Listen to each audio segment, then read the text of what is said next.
ज्ञानयज्ञसूत्रमिन्दुशेखरं कृपाकरं नारदादियोगिवृन्दवन्दितं दिगम्बरं काशिकापुराधिनाथ कालभैरवं भजे।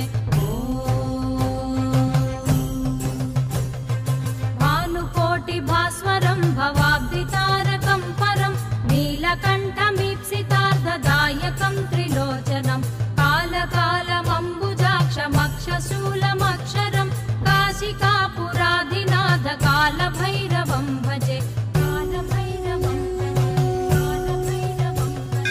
शूलटङ्कपाशदण्डपाणिमादिकारणं श्यामकायमादिदेवमक्षरं निरामयं भीमविक्रमं प्रभुं विचित्रताण्डवप्रियं काशिकापुराधिनाथ कालभैरवं